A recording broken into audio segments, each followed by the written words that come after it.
Narcissist के साथ बहुत क्रिटिकल कंडीशन होती है जब ये आपके फैमिली मेम्बर्स होते हैं, जब ये आपके क्लोज रिलेशन होते हैं। क्योंकि नार्सिसिस्ट कोई जेंडर बेस नहीं है, तो ये आपके पेरेंट्स भी हो सकते हैं, आपके लव पार्टनर भी हो सकते हैं, आपके सिबलिंग्स हो सकते हैं, आपकी फैमिली के वो मेंबर्स हो सकते हैं जिनके साथ रहना आपकी मजबूरी ही है, जिनको आप छोड़ ही नहीं सकते। तो इन कंडीशंस में हम किस तरह से इनसे डील करें, क्या चीज़ें करके हम अपनी लाइफ को थोड़ा सा मैनेज कर सकते हैं, थोड़ा सा अवेयर होके अपनी लाइफ को थोड़ा सा एक ट्रैक पे ला सकते हैं। तो इसी चीज़ पर आज हम डीप एनालाइज करेंगे। तो hello everyone, this is Neha Thapa, welcome back to your channel soul good. कैसे हैं आप सब? आई होप आप लोग सब सेफ होंगे और अपनी मेंटल हेल्थ पर काम कर रहे होंगे, अपनी इमोशनल हेल्थ पर काम कर रहे होंगे और सोल गुड चैनल का आप हिस्सा होंगे, जहाँ मैं लाती हूँ आपकी सोल की अवेयरनेस, आपकी सोल की नीड। तो ये टॉपिक बहुत इंटरेस्टिंग है क्योंकि आपको समझने की ज़रूरत है, जब आप इनके क्लोज रिलेशनशिप में एक नार्सिसिस्ट है तो आपको कैसे डील करना है, जहाँ ये आपके पार्टनर, आपके पेरेंट्स, सिबलिंग्स कोई भी हो सकता है। तो चलिए टॉपिक स्टार्ट करते हैं। फर्स्ट पॉइंट है change how to see them. Yes, जब ये नार्सिसिस्ट हमारे क्लोज रिलेशनशिप में है, पेरेंट्स हैं, हमारे सिबलिंग्स हैं, हमारा पार्टनर है, हस्बैंड है, वाइफ है, तो उस टाइम हमको सबसे ज़्यादा पेन होता है क्योंकि ये हमारे क्लोज रिलेशन में है। तो ये चीज़ें हमें क्यों पेन देती है, क्यों हम इतना ट्रिगर हो जाते हैं? क्योंकि हम इसको एक रिश्ते के व्यू से देखते हैं, हम उस रिश्ते के एंगल से देखते हैं जहाँ पर ये पर्सन हमारा हस्बैंड है, जहाँ ये पर्सन हमारे पेरेंट्स हैं, ये पर्सन हमारे सिबलिंग्स हैं। तो वहाँ पर हम क्या करते हैं? वहाँ हम एक लेबल देते हैं इस रिलेशन को और उसी व्यू से देखते हैं। तो आपको ये सोचना है कि ये पर्सन आपकी लाइफ में किसी तरह का कोई वैल्यू नहीं रखता है, किसी तरह का कोई रिलेशन आपका इससे नहीं है, क्योंकि जहाँ आप इनसे वो रिलेशन के व्यू में देखते हैं तो वहीं आप इससे एक्सपेक्टेशन रखते हैं, वहीं आप उम्मीद करते हैं कि ये पर्सन आपको वैल्यू करेगा, ये पर्सन आपको समझेगा, या ये पर्सन आपके लिए कुछ अच्छा कहेगा। तो जहाँ आप इनसे उस टैग में, उस रिश्ते के टैग के व्यू से देखते हैं, तब आपको बहुत हर्ट होता है। तो ये चीज़ आपको समझनी है कि नार्सिसिस्ट को आप चेंज नहीं कर सकते, चाहे आप इनको पूरी लाइफ ही क्यों ना दे दें। तो क्यों आप उनको उनकी नज़र से देख रहे हैं, उस रिलेशन के टैग से देख रहे हैं? उस टैग से आपको नहीं देखना है। आपको देखना है कि ये एक पर्सन है जो कि नार्सिसिस्ट है, बट आपको वो लेबल नहीं लगाना है। उस लेबल को, उस रिलेशनशिप को जितना ज़्यादा आप वैल्यूबल समझेंगे, जितना ज़्यादा उसको अपने दिमाग में एक कंडीशन सेट कर लेंगे कि ये मेरे पेरेंट्स हैं, तो इनको मुझे प्यार देना चाहिए, इनको मुझे समझना चाहिए कि क्यों मुझे क्रिटिसाइज़ करते हैं, हमेशा बोलते हैं तुम किसी लायक नहीं हो, तुम लाइफ में कुछ नहीं करोगे। क्यों क्यों चाहिए आपको उनका वैलिडेशन? आपको अपनी रियलिटी पता होनी चाहिए। आपको किसी का वैल्यूबल क्यों बनना है आपको किसी की नज़रों में, जब आपको पता है कि एंड में आपको क्या रिजल्ट मिलना है। तो उस टैग से, उस रिलेशनशिप के टैग से आपको नहीं देखना है। आपको ये समझना होगा कि जितना ज़्यादा आप उस रिश्ते के नाम पे अड़े रहेंगे, उतना ज़्यादा आपको पेन मिलेगा, उतना ज़्यादा आप एक्सपेक्टेशन रखेंगे, उतना ज़्यादा आप इमोशंस के व्यू से देखेंगे। तो उस इमोशंस को आपको रखना ही नहीं है। आपको फील करना है कि ये एक पर्सन है जो मेरी फैमिली का मेम्बर है और ये रहता तो है, बट इसको आपको किसी भी तरीके से अपने रिश्ते के व्यू से इसको नहीं देखना है। एक पर्सन के व्यू से देखना है जो आपकी फैमिली में रह रहा है। That's it. बस कोई लेबल मत दीजिए, ना पेरेंट्स का दीजिए, ना आप उसको अपने पार्टनर की एक व्यू से देखिए। आप सोचिए कि एक पर्सन है जो रह रहा है, जिसको सिर्फ और सिर्फ हमारे साथ पता नहीं एक अजनबी की तरह अगर आप ट्रीट करेंगे तो आपको इसकी कहीं किसी बात का बुरा नहीं लगेगा। जहाँ ये पर्सन आपको बहुत ज़्यादा क्रिटिसाइज़ करते हैं, वो इसी वजह से करते हैं क्योंकि आपके अंदर इमोशंस हैं, और वो इमोशंस हैं किस तरह के? आपको चाहिए इस पर्सन से कि ये पर्सन आपको वैल्यू करे, क्योंकि ये आपके पेरेंट्स हैं, ये आपका पार्टनर है, आपको रिस्पेक्ट दे, आपको समझे, आपको सपोर्ट करे, जो कि ये पूरी लाइफ पे आप इसको देंगे, ये नहीं होगा।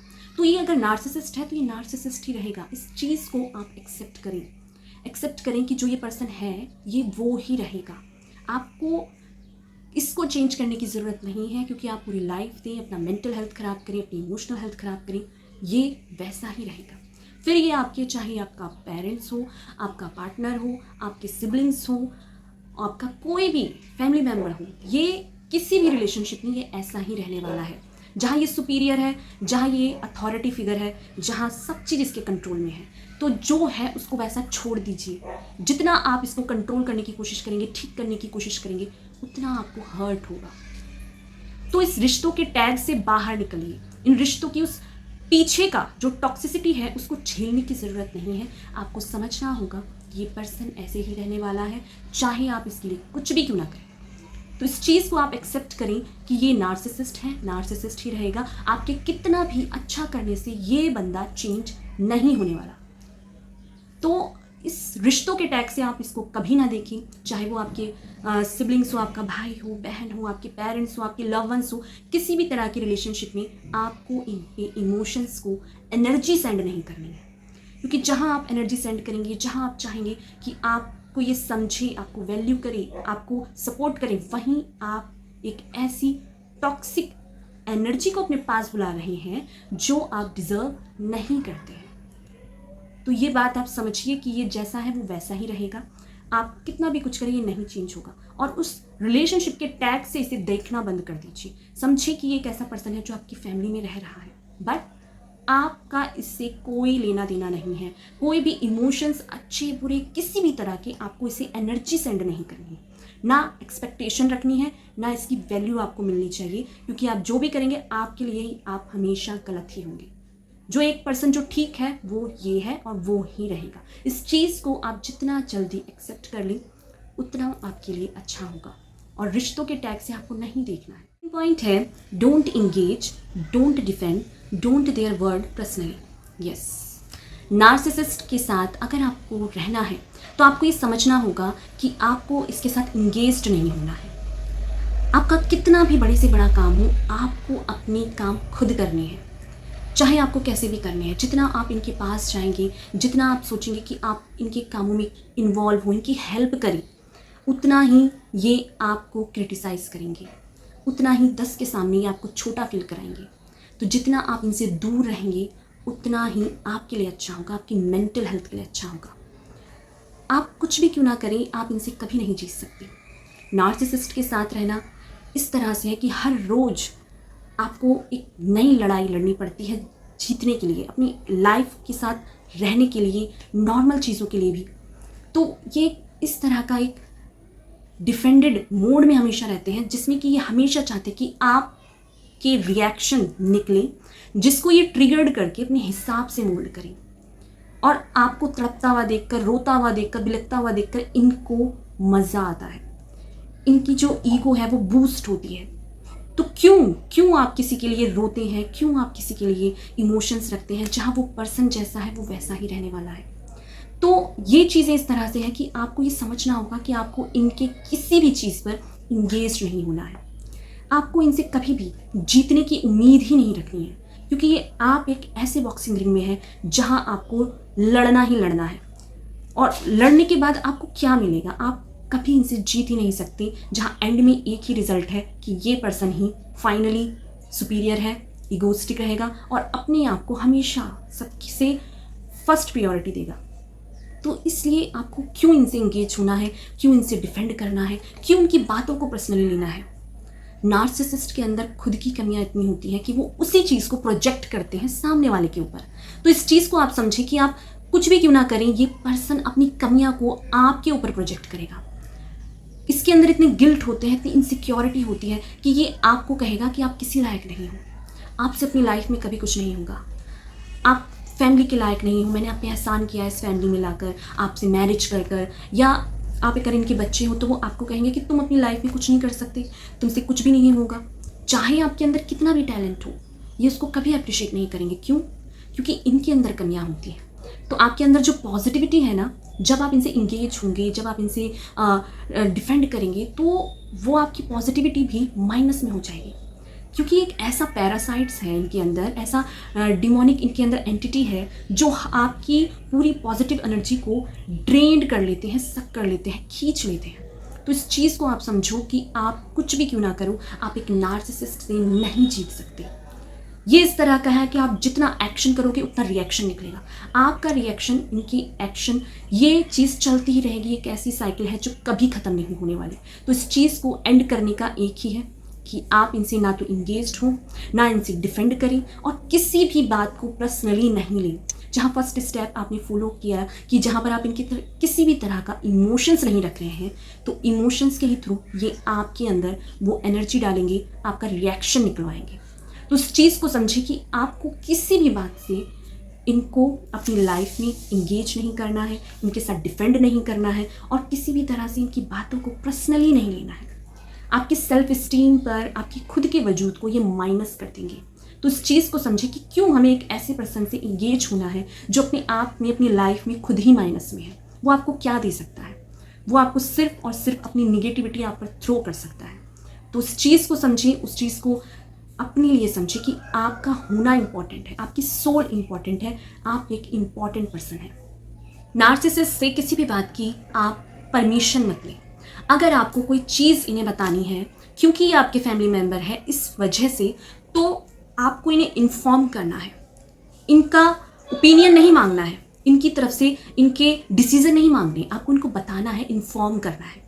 इनकी तरफ से इनकी वैल्यू मत पूछिए कि आप क्या सोचते हैं। आप इनसे कहें कि मैं ये कर रही हूँ, ये हो रहा है, मैं ये कर रही हूँ।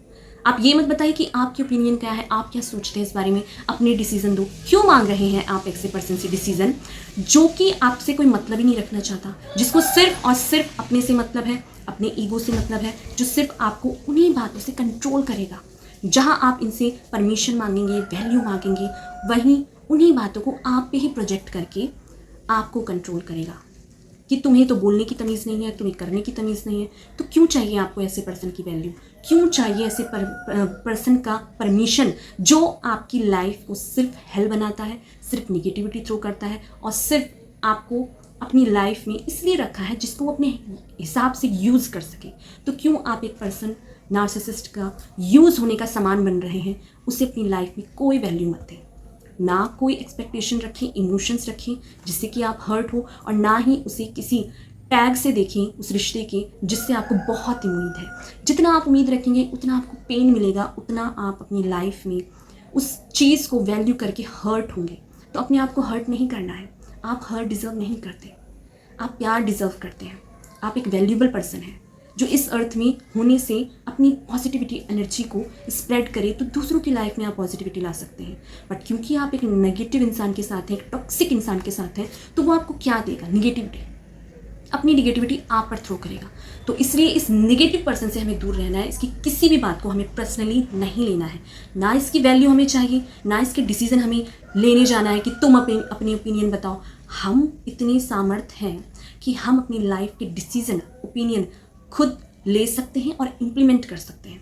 तो इस चीज़ को आपको इम्प्लीमेंट करना है, इस चीज़ को आपको समझना है, किसी भी बात को पर्सनल नहीं लेना है। पॉइंट है, stop being their source of supply.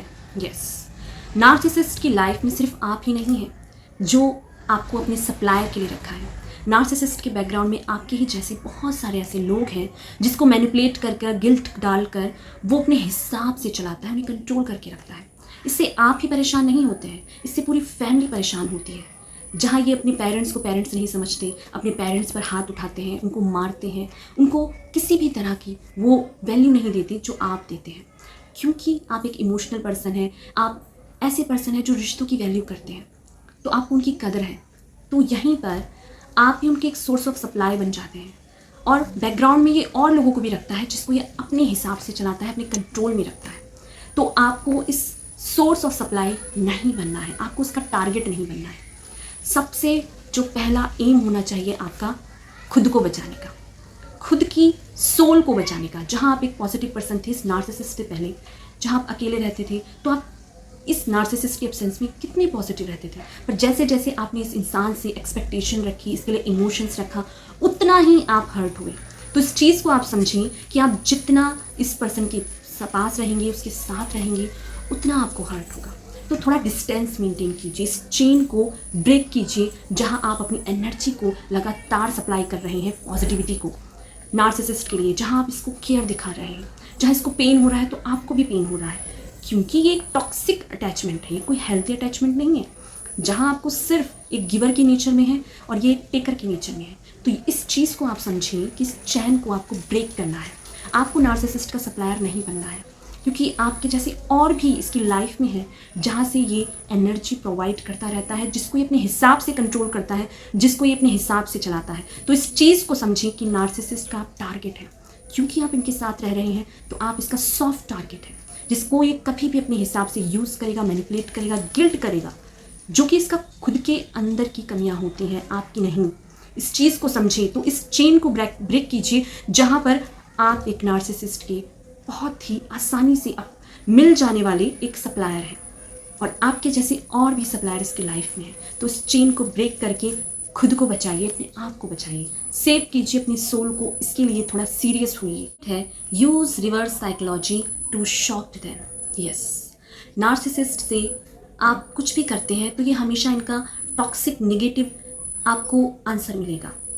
That means कि अगर आपने इनके लिए खाना बनाया है और आपने बहुत मन से खाना बनाया है और आप हमेशा खाना बनाते हैं और सबको बहुत पसंद आता है, बट नार्सिसिस्ट आपको कह सकता है कि तुमको इतना टाइम हो गया है, तुम्हें अभी तक खाना बनाना नहीं आया है, कितना बकवास खाना बनाती हो तुम, किसी लायक नहीं हो।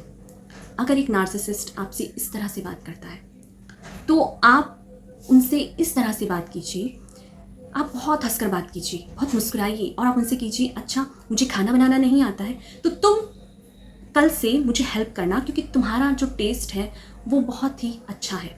इस घर में कोई भी इतना अच्छा टेस्ट नहीं रखता है जितना कि तुम रखते हो, और मैं चाहती हूँ कि तुम मेरी कल से हेल्प करो और मुझे बताओ कि किस तरह से मैं बनाऊँ।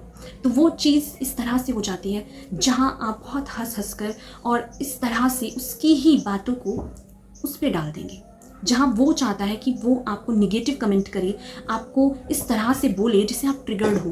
बट यहीं पर आप क्या करते हैं, उससे बहुत ही हंस के बात करते हैं, तो आप बहुत ही एक ऐसा कन्वर्सेशन करते हैं जहाँ उसको आगे का वे नहीं मिलता है आपको ट्रिगर करने का, जहाँ आप उससे कहते हैं कि आप मेरी हेल्प करना और मेरा टेस्ट इतना अच्छा नहीं है इस घर में, तो आप मुझे बताओ कि कैसे मैं बनाऊँ, कल से आप मेरी हेल्प करना। तो यहाँ पर आप उसकी उस बात को भी ख़त्म कर देते हैं और अपनी बात को भी रख देते हैं। और अगर वो कहता है कि तुम्हारा दिमाग ख़राब है कि मैं तुम्हारी हेल्प करूँगा खाने बनाने में, तुम्हें अक्ल नहीं है, मैं जाऊँगा किचन में, तो यहाँ पर आप उससे कह सकते हैं कि हाँ मैं तो मजाक कर रही थी, मैं तो ऐसे ही कह रही थी, मुझे पता है तुम क्यों बनाओगी, मैं ही बना के खिलाऊंगी आपको अच्छे से अच्छा खाना। तो यहाँ आप उसकी बात को भी ख़त्म कर देते हैं, उसको उसके प्राइड को भी बना के रखते हैं और उस चीज़ को बहुत शॉर्टली ख़त्म कर देते हैं। यहाँ पे आप उसको आगे का रास्ता नहीं देते हैं, बहुत शॉर्ट। नार्सिसिस्ट अपने आप में कोई जेंडर नहीं है, ये आपकी वाइफ भी हो सकती है। फॉर एग्जाम्पल, ये आपकी वाइफ है और आप जो है थोड़े हेल्दी हो चुके हैं, आपका जो बॉडी है थोड़ा चर्बी हो गया है, तो यहीं पर आपकी जो डिफेंडेड वाइफ है, जो कि हमेशा आपको टारगेट करने के लिए बैठी हुई है, आपको हमेशा ट्रिगर्ड करने के लिए बैठी हुई है, तो वो आपसे कह सकती है कि तुमने खुद को देखा है, तुम किस तरह के पर्सन हो, अपने शरीर को देखो, तुम किसी लायक से मेरे साथ चलने लायक नहीं हो, तुम किसी लायक से मेरे साथ उठने बैठने लायक नहीं, अपने आप को देखो कि कितने भद्दे होते जा रहे हो, अदरक होते जा रहे हो, कहीं से भी बढ़ रहे हो। तो ये एक नार्सिसिस्ट वाइफ आपकी जानबूझ कर प्रोजेक्ट कर रही है जिससे आपको ट्रिगर्ड हो। तो यहाँ पर आपको बहुत स्मार्टली बात करनी है। आपको कहना है कि अच्छा मैं इतना चबी हो गया हूँ, बट जैसा भी हूँ तो आपका, आप तब भी मुझे प्यार करते हो, आप मुझे नोटिस करती हो, मतलब कि तुम मुझे अभी भी प्यार करती हो। ये चीज़ थोड़ा स्मार्टली बात करनी है और बहुत हंस के फनी वे में बात करनी है, जहाँ आप ट्रिगर्ड भी नहीं हो रहे हो, इसके इमोशंस का आप पे इफेक्ट भी नहीं पड़ा, और उसके बाद को बहुत शॉर्टली आपने वहीं ख़त्म कर दिया है। आपने एक साइकिल को नहीं कंटिन्यू किया है जहाँ पर आप उसकी बात पे बात का जवाब दे रहे हैं, जहाँ आप इस रिवर्स मैकेनिज़्म को समझें, उसकी बात को उसी पर थ्रो करें, उसकी बात को उसी पर अप्लाई करें, इस तरह से कि आप अपनी बात भी कह दें और आप ट्रिगर्ड भी ना हो, बहुत स्मार्टली आप उसकी बात से बाहर भी आ जाए। तो इस चीज़ को समझें, ये है रिवर्स मैकेनिज़्म। जब आप एक नार्सिसिस्ट से बात कर रहे होते हैं, उसके साथ अगर आपको डील करना है as a family member, as a partner, as a parents, तो आपको उसी की बात को बहुत स्मार्टली इमोशंस के थ्रू ना रहकर दिमाग से उसी पे प्रोजेक्ट करें जो वो आप पे करता है। अपनी नेगेटिविटी वो आप पे प्रोजेक्ट करता है, तो उसकी बातों को उसी पे डाल। पॉइंट है, let them have their way. Yes, narcissist में जब भी आपको उनके साथ रहना पड़ रहा है, जो कि आपके फैमिली मेम्बर्स हैं, तो किसी भी चीज़ के लिए उन्हें ना टोकें। वो अपने रास्ते रहें और आप अपने रास्ते रहें, कभी भी उनके रास्ते में ना पड़ें, क्योंकि जब आप उनके लिए जानबूझकर उनका केयर करेंगे, उनके पेन को समझेंगे, जितना ज़्यादा इन्वॉल्व होंगे, उतना आपको सिर्फ पेन मिलेगा, डिसरिस्पेक्ट मिलेगी, आपके इमोशंस की धज्जियाँ उड़ाई जाएंगी। तो अगर आपको दिख भी रहा है कि नार्सिसिस्ट गड्ढे में गिर रहा है तो आप उसे गिरने दें। क्यों? क्योंकि इस पर्सन ने आपकी लाइफ को हेल बनाने के लिए कोई कसर नहीं छोड़ी है। तो जितना आप इनको इन्हीं के ऊपर छोड़ देंगे उतना आपके लिए अच्छा होगा। जितना आप कंसल्ट करेंगे, जितना आप सोचेंगे कि ये हमारा फैमिली मेम्बर्स है, कुछ भी होके मुझे इसे बचाना है, मुझे चाहे ये मेरे साथ कुछ भी क्यों ना कर ले, मुझे इसे रास्ता दिखाना है, मैं इसे ठीक कर सकती हूँ अपने प्यार से, अपने कंसर्न से, अपनी केयर से, तो आप कुछ भी नहीं कर सकती हैं। आपकी लाइफ को ये हेल बनाएगा उतना ज़्यादा। आपका करियर, आपकी मेंटल हेल्थ, आपकी इमोशनल हेल्थ, हर चीज़ को डिस्ट्रॉय करेगा, ड्रेन्ड करेगा। तो जितना ज़्यादा आप अपने रास्ते रहें और जितना नार्सिसिस्ट अपने रास्ते जा रहा है उसे जाने दें, उसके पीछे ना पड़ें कि आप उन्हें ठीक करेंगे। कोई भी इस अर्थ में एक नार्सिसिस्ट की मेंटलिटी को ठीक नहीं कर सकता है, क्योंकि एक ऐसा पैरासाइट्स है, ऐसे पर्सन है जो गंदगी में रहना पसंद करता है, जो कि अपनी टॉक्सिसिटी से ही पूरी लाइफ को रूल करता है। इससे लगता है कि ये कुछ भी करके अपनी लाइफ में बहुत अच्छा कर रहा है, ये सबसे सुपीरियर है, ये एक ऐसा पर्सन है जो सबके ऊपर रूल कर सकता है, ये एक ऐसा पर्सन है जो सबकी लाइफ को अपने अकॉर्डिंग चला सकता है। ये नार्सिसिस्ट की मेंटलिटी होती है। तो आप जितना इनके रास्ते में आएंगे उतना आपको पेन मिलेगा।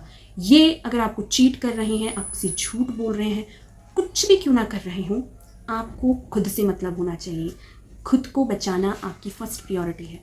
तो आप जो ये कर रहे हैं इन्हें करने दें। गलत हो रहा है इनके साथ, होने दें, जिससे इनको खुद अकल आए कि इनकी लाइफ में ये क्या करके इनको क्या रिजल्ट मिलेगा। आप जितना चाहेंगे इनकी लाइफ में घुसेंगे उतना ये आपको बोलेंगे कि तुम बहुत स्मार्ट बन रहे हो, तुम्हें ज़्यादा अकल है, तुम इतने बड़े हो गए हो। ये चीज़ें एक नार्सिसिस्ट की होती हैं, चाहे आप कुछ भी क्यों ना कर लें। तो हमेशा खुद से मतलब रखिए, अपने काम से काम मतलब रखिए, अपने में रहने की कोशिश कीजिए। किसी भी तरीके से इमोशंस आप ना रखिए इसके साथ, किसी भी तरीके के आप इसको फैमिली के टैग से, उस रिश्ते के नाम से ना देखिए, इमोशंस ना दें, वो एनर्जी ना दें जिससे ये आपको दोबारा बांधे और आपकी एनर्जी को दोबारा से ड्रेन करके आपको पूरी तरह से एग्जॉस्ट कर दें। तो इस साइकिल को ब्रेक करें, उसका सप्लायर ना बने। तो ये चीज़ समझें जिससे कि आप अपने रास्ते खुद बनाएं, ऐसा रास्ता बनाएं जो आपके लिए पीसफुल हो, टॉक्सिक नहीं होना चाहिए। और नार्सिसिस्ट आपके रास्तों को हमेशा टॉक्सिक बनाते हैं। तो ना तो उनके रास्ते में आइए और ना ही अपने रास्ते में उनको वैल्यू दीजिए। अपने काम को खुद से कीजिए, अपने हर चीज़ को खुद से फर्स्ट प्रायोरिटी दीजिए। ये चीज़ आपको समझने की बहुत ज़्यादा इम्पोर्टेंस है कि उनके रास्ते में जितना आप आएंगे उतना आपको अपने लिए निगेटिविटी को अपने आप बुलाएंगे। पॉइंट है, set strong boundaries. Yes, narcissist के साथ जितना आप इन्वॉल्व होंगे, जितना आप इनको अपनी लाइफ में वैल्यू देंगे, जितना आप इनको अपने रिश्तों के व्यू से देखेंगे, उतना आपको पेन मिलेगा। तो जब भी आपको नार्सिसिस्ट से बात करनी है तो किस तरह से उसका आउटकम निकलेगा, कब ये क्या बोल सकते हैं, ये आपको पता होना चाहिए। तो बहुत ही शॉर्टली और बाउंड्री के अंदर रह के आपको बात करनी है। जितना आप अपने हिसाब से उस चीज़ को प्रिपेयर करके चलेंगे उतना आपके लिए अच्छा होगा। जहाँ आप एक स्ट्रॉन्ग बाउंड्री क्रिएट कीजिए, जहाँ अपनी लाइफ में इसको इंटरफेयर करने ना दीजिए, क्योंकि आप जितना आप इसको इंटरफेयर करने देंगे उतना आपकी लाइफ को टॉक्सिसिटी में ये क्रिएट कर देंगे। इनकी लाइफ खुद ही बहुत टॉक्सिक चीज़ों में इन्वॉल्व होती है, खुद ही इनकी लाइफ बहुत ज़्यादा निगेटिव होती है। तो यही चीज़ ये आपको देते हैं। बट यहीं पर जब आप एक स्ट्रॉन्ग बाउंड्री बनाते हैं, अपने कंट्रोल में रहते हैं, अपनी चीज़ों को खुद से क्रिएट करते हैं, उन चीज़ों को इम्प्लीमेंट करते हैं, तो यहाँ पर किसी भी तरह की एनर्जी आप इंसान को नहीं देते हैं। अपने डिसीज़न खुद लीजिए, अपनी लाइफ में आप जो करना चाहते हैं उस चीज़ को कीजिए, क्योंकि अगर आप सही हैं तो इस पर्सन की होने ना होने से आपकी लाइफ में कोई फ़र्क नहीं पड़ना चाहिए। इस तरह का आप बन जाइए, क्योंकि जिस तरह से इस इंसान ने आपकी लाइफ को हेल बनाया है, आपकी लाइफ को डिस्ट्रॉय किया है, तो अब आपको ये समझना होगा कि आपको स्ट्रॉन्ग बाउंड्री क्रिएट करने की ज़रूरत है। क्योंकि अब तक आपकी बाउंड्री इतनी कमज़ोर थी कि आप इस इंसान को ना ही नहीं कह पाते थे।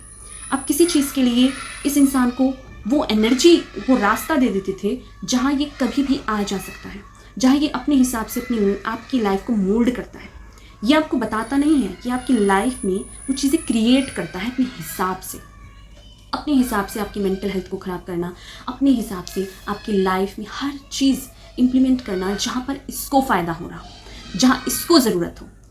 तो अपनी स्ट्रॉन्ग बाउंड्री अगर आप बनाएंगे तो आप एक स्ट्रॉन्ग लेयर अपने चारों तरफ बनाएंगे, जहाँ इस इंसान की प्रेजेंस का, होने ना होने का आपकी लाइफ में फ़र्क नहीं पड़ना चाहिए। जहाँ आपको फ़र्क पड़ेगा वहीं एक नार्सिसिस्ट को रास्ता मिल जाएगा आपको ट्रिगर्ड करने का। तो बहुत स्ट्रॉन्ग बाउंड्री होनी चाहिए, बहुत लिमिटेड बात करनी चाहिए, अपनी रिस्पेक्ट आपके हाथ में है। आपको पता है जब सामने वाला इतना माइनस में है, उसकी सोच इतनी गंदी है, तो क्यों आप उससे बात करके अपना लेवल भी डाउन कर रहे हैं। उसके लेवल पे आकर आपको बात करना पड़ेगा, तभी वो पर्सन समझेगा। और आपको भी पता है कि वो पर्सन कितना नेगेटिव है, कितना टॉक्सिक है और कितनी गंदी सोच के साथ वो आपसे बात करते हैं, उस बाउंड्री को हमेशा ब्रेक करते हैं। तो उसको समझने के लिए उसी के लेवल पे गिर के आपको बात करनी पड़ेगी। तो ये आपको नहीं करना है। हमेशा अपना लेवल ऊपर रखिए, क्योंकि आप नार्सिसिस्ट नहीं हैं। आप एक ऐसे पर्सन हैं जो बहुत ही वैल्यूबल है, पॉजिटिव है, जो दूसरे के इमोशंस को समझता है, दूसरों को वैल्यू करता है। तो इस चीज़ को समझिए कि आप एक स्ट्रॉन्ग बाउंड्री क्रिएट कीजिए। अपनी रिस्पेक्ट आपके हाथ में है। जितना आप इन लोगों से उलझेंगे उतना आपको सिर्फ पेन मिलेगा, नेगेटिविटी मिलेगी और आपका मेंटल हेल्थ ख़राब होगा, आपकी इमोशनल हेल्थ ख़राब होगी, आपकी फिजिकल हेल्थ ख़राब होगी। तो दूर रहिए, स्ट्रॉन्ग बाउंड्री बनाइए, किसी भी तरह की चीज़ों में ना उलझें। और अगर आपको लगता है कि आप ये सही कर रहे हैं तो उसके लिए आप इनका ओपिनियन नहीं मांगिए, ऑर्डर दीजिए कि आप ये कर रहे हैं और सिर्फ आप इन्फॉर्म कर रहे हैं। आप इनका आंसर नहीं मांग रहे कि आपको क्या करना है। आपको पता है आपकी सच्चाई, आप ठीक हैं अपनी जगह। जहाँ आपके किसी भी काम से किसी की लाइफ में कोई इम्पैक्ट नहीं पड़ रहा है, कोई गलत चीज़ें आप नहीं कर रहे हैं, तो क्यों आप इससे डरते हैं। आप जो कर रहे हैं आप वो सही कर रहे हैं। इस चीज़ पे हमेशा अड़े रहें, क्योंकि नार्सिसिस्ट अंदर से खोखले होते हैं। ये जितना दिखाते हैं, अब्यूज़ करते हैं, तोड़फोड़ करते हैं, उतना ही ये डरते हैं कि इनका कंट्रोल ना खो जाए, क्योंकि इनका ईगो हमेशा सुपीरियर रहना चाहते हैं। तो इस चीज़ को समझिए, स्ट्रॉन्ग बाउंड्री क्रिएट की। पॉइंट है हील योर सेल्फ। यस, कई बार ऐसा होता है कि हम जितना भी नार्सिसिस्ट से बचना चाहते हैं, साथ में रहकर उतना ही इनकी बातों का हम पे असर होने लगता है। कहीं ना कहीं हम निगेटिव हो ही जाते हैं। तो इसके लिए हमें अपने ऊपर काम करना है। अपनी इस नेगेटिव एनर्जी को, जो नार्सिसिस्ट के साथ रहते रहते हमारे ऊपर एक लेयर चढ़ गई है, उस चीज़ को हमें रिलीज़ करनी है। किस तरह से? हमें खुद को हील करना होगा। दिन रात हम जब नार्सिसिस्ट के साथ रहते हैं तो पूरी तरह से निगेटिविटी उस इंसान की हमारी सोल के ऊपर एक लेयर चढ़ा लेती है। तो यहीं पर हमें उस निगेटिविटी को रिलीज़ करना है। और रिलीज़ कैसे करेंगे हम? हमें अपनी लाइफ में कुछ टाइम खुद के लिए निकालना है, अपने आप के लिए निकालना है, जहां हम कुछ ऐसी एक्टिविटी कर सकते हैं जिससे हम इस टॉक्सिक नेगेटिव एनर्जी को रिलीज़ कर सकते हैं। आपको एक्टिविटी करनी चाहिए मॉर्निंग में आपको जो चीज़ें पसंद हो आपको वो करना है। और रात में या पूरे दिन में जब भी आपको टाइम मिले वो चीज़ें करिए। आपको अगर डांसिंग पसंद है तो घर में ही म्यूज़िक लगाइए और डांस कीजिए, रिलीज़ कीजिए, खुद को फील कीजिए। आपको स्विमिंग पसंद है, स्विमिंग जाके कीजिए। आपको रनिंग करनी है, रनिंग कीजिए। किसी भी तरह से ऐसी एक्टिविटी कीजिए जिससे कि ये नेगेटिव एनर्जी रिलीज़ हो। आपके ऊपर जो नेगेटिविटी की एक लेयर चढ़ गई है, इस चीज़ को आपको रिलीज़ करना है, किसी भी तरह से इसको बाहर निकालना है। वो आप कैसे करेंगे? एक्टिविटी करके, अपने ऊपर ध्यान देके। जो हॉबीज़ आपने नार्सिसिस्ट के प्रेजेंट में रहते हुए जिनसे आपको छोड़ दिया, क्योंकि 24 घंटे इस नार्सिसिस्ट ने आपको खुद के साथ लगा के रखा, आपकी लाइफ को हेल बनाने के लिए कोई कसर नहीं छोड़ी। तो अब खुद को हील कीजिए, पॉजिटिविटी अपनी लाइफ में ऐड कीजिए, वो लोग ऐड कीजिए जो आपको वैल्यू करते हैं, आपको प्यार करते हैं, आपको समझते हैं। अपनी बात को शेयर करना सीखिए। जब आप अंदर से उस निगेटिविटी को शेयर करेंगे, थोड़ा सा स्प्रेड करेंगे, तो आप दूसरों से बोलकर अपने आप को एक्सप्रेस कर खाली महसूस करेंगे, रिलीज़ महसूस करेंगे। इस चीज़ में आप माइंड में स्टक नहीं रहेंगे। तो इस चीज़ को समझना है कि आपको एक्टिविटी करनी है, कोई भी एक्टिविटी, चाहे वो रनिंग की हो, डांसिंग की हो, कोई स्विमिंग की हो, कोई भी ऐसी हॉबी हो सकती है जिसको करके आप कनेक्टेड फील करते हो। उसमें आप पेंटिंग कर सकते हैं, सिंगिंग कर सकते हैं, कुछ भी, एनीथिंग जो आपकी हॉबी हो, जिसे करके आपको खुद से कनेक्शन फील होता हो, खुद से पॉजिटिविटी फील होती हो, तो वो चीज़ें आपको करनी है। अपने आप से जुड़ना है, खुद से कनेक्टेड फील करना है दोबारा से। जहाँ पूरे दिन रह के आप इस नार्सिसिस्ट के प्रेजेंस में बहुत नेगेटिव हो गए हैं, वहीं पे आपको कुछ ऐसी चीज़ें करनी है जिसको करके आपको पॉजिटिविटी मिलती है, जिसको करके आप अपने आप से कनेक्टेड होते हैं, आप अपने आप की रियलिटी को, लाइफ को फील कर सकते हैं। क्योंकि you deserve love, you deserve वो केयर, वो एनर्जी जो आप देते हैं इस अर्थ को, जो आप देते हैं हर किसी के साथ। तो इस चीज़ को समझें, अपने आप को फर्स्ट प्रायोरिटी दें, अपने आप को फील करें, अपने आप को जहाँ पूरे दिन इतना निगेटिव रहते हैं इस नार्सिसिस्ट के प्रेजेंट में कुछ टाइम निकालें, 1 घंटा ही सही पर खुद को दीजिए। सोने से पहले अपने आप को वो चीज़ें, वो पॉजिटिविटी खुद से बोलिए, अपने आप में वो 5 एबिलिटी बोलिए खुद से जहाँ आपकी खुद की क्वालिटी हो, जिससे आपको फील होता हो कि आप बहुत अच्छा करते हैं, आप बहुत अच्छे से फैमिली को संभालते हैं, आप बहुत अच्छे से खाना बनाते हैं, सबको खिलाते हैं, सबकी केयर करते हैं। तो ऐसी ही 5 चीज़ें खुद के लिए बोलिए, पॉजिटिव चीज़ें, जिससे आपको पता लगे खुद की वर्थ, जहाँ आप फील कर सकें कि आपके होने से इस फैमिली में पॉजिटिविटी आती है, आपके होने से दूसरों की लाइफ में पॉजिटिविटी आती है, उनकी लाइफ में ग्रोथ आती है। तो इस चीज़ को समझें, हील योर सेल्फ, अपने आप को हील करें, वो चीज़ें ऐड करें जिससे आपको फिर से जीने की उम्मीद हो, फिर से पॉजिटिविटी आपकी लाइफ में इम्प्लीमेंट हो। एक तरीके से दोबारा से नार्सिसिस्ट जिस तरह से नेगेटिविटी डाल रहा है उस तरह से आप स्ट्रांग बने, अपने अंदर पॉजिटिविटी को फ्लो कर पाए। लाइफ में पॉजिटिव लोगों को ऐड कीजिए, जो आपके फ्रेंड्स हैं, आपके कुछ ऐसे फैमिली मेम्बर्स भी होंगे जो आपको समझते होंगे, जो देखते होंगे कि आप कितना इस पर्सन को वैल्यू करते हैं, कितना प्यार करते हैं, फिर भी ये नहीं समझता, तो आप उनके साथ रहें जो पॉजिटिव हैं। जो नेगेटिव हैं, जिस तरह के नार्सिसिस्ट लोग होते हैं, इनको अपनी लाइफ से रिमूव कीजिए, इनको वैल्यू देना छोड़िए और पॉजिटिव लोगों को ऐड कीजिए, पॉजिटिव हैबिट्स अपनाइए, जहाँ आपकी लाइफ में ग्रोथ आए, आपको थोड़ा सा ऐसा फील हो कि आप पॉजिटिव हैं, आप वैल्यूएबल हैं। तो ऐसे लोगों को, ऐसी हैबिट्स को, ऐसी पॉजिटिव चीज़ों को अपनी लाइफ में ऐड कीजिए, एक्टिविटी कीजिए, लोगों को ऐड कीजिए जो पॉजिटिव हो, जो वैल्यूएबल हो, जो आपकी ही तरह इनोसेंट और प्योर हो। उन लोगों को अपनी लाइफ में जब आप ऐड करेंगे, अपने ही जैसे लोगों को जो आपको समझे, जो आपको प्यार दे, तो आप अपनी लाइफ में थोड़ा पॉजिटिव फील कर सकते हैं।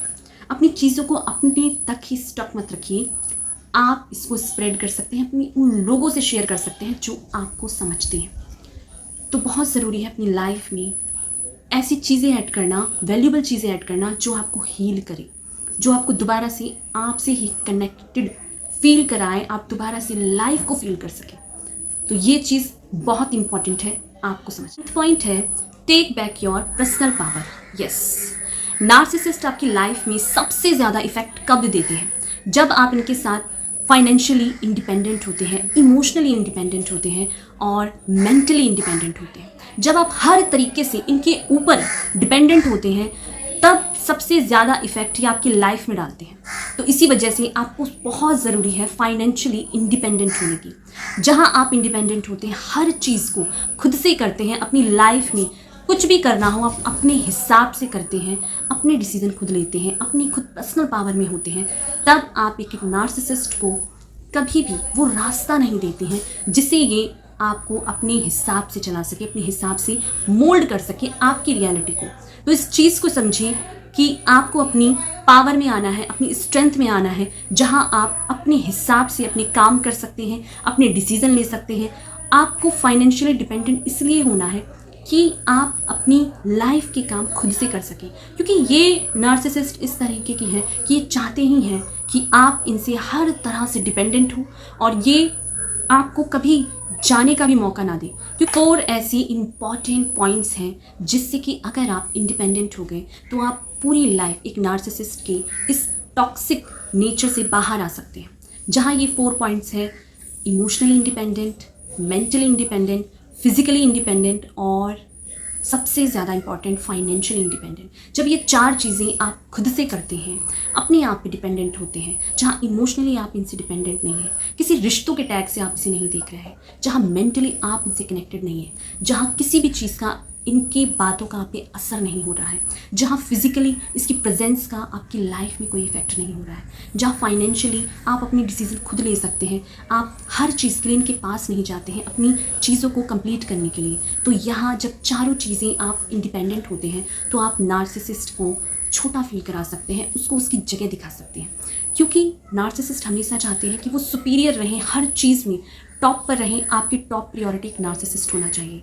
तो इन 4 कीज़ को अगर आपने अपने पे डिपेंडेंट कर लिया तो फाइनली आप एक नार्सिसिस्ट से हर तरीके से अपनी लाइफ से रिमूव कर पाएंगे, उसको अपनी लाइफ में कोई भी जगह नहीं दे पाएंगे, भले ही ये आपके फैमिली मेम्बर्स हों, आपके पार्टनर्स हों। जब ये 4 चीज़ों पे आप काम करेंगे तो आप अपनी पावर को दोबारा से अपने हाथ में ले पाएंगे। तो ये सारी चीज़ें थी जो कि मैंने आपसे डिस्कस की कि किस तरह से आप एक नार्सिसिस्ट से डील कर सकते हैं, जहाँ वो आपके पेरेंट्स होते हैं, आपके लव वंस होते हैं, आपके पार्टनर हो सकते हैं, वो सिबलिंग्स हो सकते हैं। क्योंकि नार्सिसिस्ट कोई जेंडर बेस नहीं है, ये हर तरह के रिलेशनशिप में आपके पर्सनल फैमिली मेम्बर्स भी हो सकते हैं, आपके वर्क प्लेस में भी हो सकते हैं, आपके बॉसेस हो सकते हैं, आपके कलीग्स हो सकते हैं। तो ये सारी चीज़ें थी जो कि मैंने आपसे डिस्कस की। वीडियो अच्छा लगा हो तो लाइक कीजिए, कमेंट कीजिए, अपनी खुद के पर्सनल एक्सपीरियंस भी हम सबके साथ शेयर कीजिए, जिससे कि अवेयरनेस मिले कि किस किस तरह के नार्सिसिस्ट हम डील करते हैं। थैंक यू सो मच आपके प्यार और सपोर्ट के लिए। Thank you so much.